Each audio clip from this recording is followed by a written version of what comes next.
पाकिस्तानी अदालत ने YouTube channels पर पाबंदी का हुक्म मुअत्तल कर दिया। इस्लामाबाद हाई कोर्ट में 2 दर्जन से ज़ायद यूट्यूब चैनल्स को ब्लैक करने वाली अदालती हिदायत मुअत्तल कर दी, जिन्हें हुकूमत ने रियासत मुखालिफ मवाद फैलाने पर निशाना बनाया था।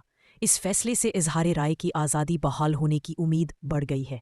दहशतगर्दों ने सूबा खैबर में बस रोककर 9 मुसाफिरों को अगवा किया और कत्ल कर दिया। खैबर पख्तूनख्वा में नामालूम मुसल्लह ग्रोहों ने एक बस को रोककर 9 मुसाफिरों को अगवा और कत्ल कर दिया। हुक्काम ने वाक़या की शदीद मज़म्मत की है और मुल्ज़िमान की गिरफ्तारी के लिए वसी ऑपरेशन शुरू कर दिया गया है। पाकिस्तान मरकज़ी बैंक CBDC पायलट मंसूबा जल्द शुरू करेगा। स्टेट बैंक ऑफ पाकिस्तान ने तस्दीक की है कि वो अपनी डिजिटल करेंसी CBDC की पायलट मुद्दत जल्द शुरू करेगा। इसके लिए कानूनी फ्रेमवर्क और वर्चुअल असासों के ज़ाब्ते तैयार किए जा रहे हैं। फ़िलिस्तीन अक़वाम मुत्तहिदा इमदादी मराकज़ पर गोलाबारी में 1098 अफराद हलाक। अक़वाम मुत्तहिदा के इंसानी हुकूक दफ्तर के मुताबिक गज़ा में इमदादी मरकज़ों और काफ़िलों के करीब होने वाली गोलाबारी में कम अज़ कम 98 अफराद हलाक हुए हैं, जिससे मजमूई इंसानी बहरान शिद्दत इख्तियार कर गया है। गज़ा फ्रीडम फ्लोटीला का बहरी जहाज़ 13 जुलाई रवाना होगा। हिंदाला नामी बहरी जहाज़ सिरियाकोसा से रवाना होकर बहरी मुहासरे को तोड़ने और इंसानी इमदाद पहुंचाने की कोशिश करेगा। ये फ्रीडम फ्लोटीला 2025 मुहिम का हिस्सा है। गज़ा में अस्पतालों को ईंधन की शदीद किल्लत लाहक, बच्चे खतरे में।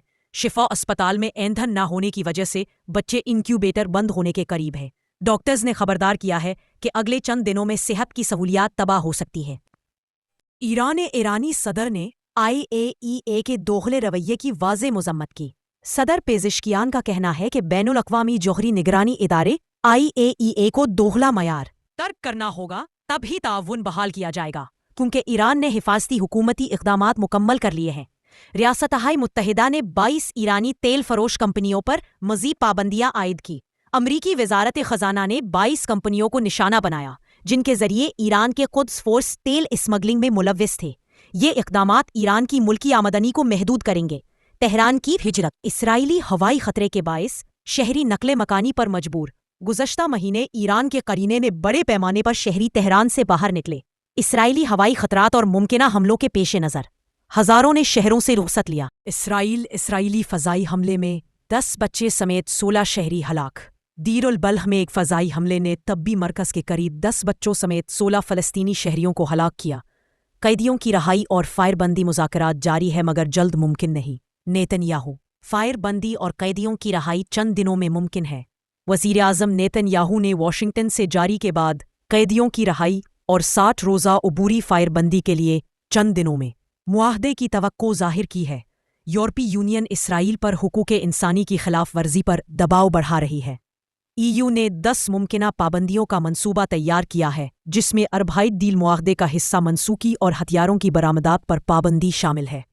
अमरीका ट्रंप ने कनाडा पर 35% दरामदी टैरिफ का इजरा करने का ऐलान किया। सदर ट्रंप ने अगले माह से बरामदात पर 35% टैरिफ का हुक्म दिया है और दीगर शराकतदारों पर 15%, 20% टैरिफ्स लगाने की धमकी दी है, जिससे आलमी तिजारती मार्केट्स में इज़्तिराब बढ़ गया है। वफाकी अफसरान ने कैलिफोर्निया में इमिग्रेशन छापों के दौरान केमिकल गैस का इस्तेमाल किया। अमरीकी वफाकी इदारों ने रियासती तहफ़्फ़ुज़ात को नज़रअंदाज करते हुए केमिकल गैस इस्तेमाल की। इस वाक़े में बच्चे भी मुतासिर हुए और सख्त तनकीद की जा रही है।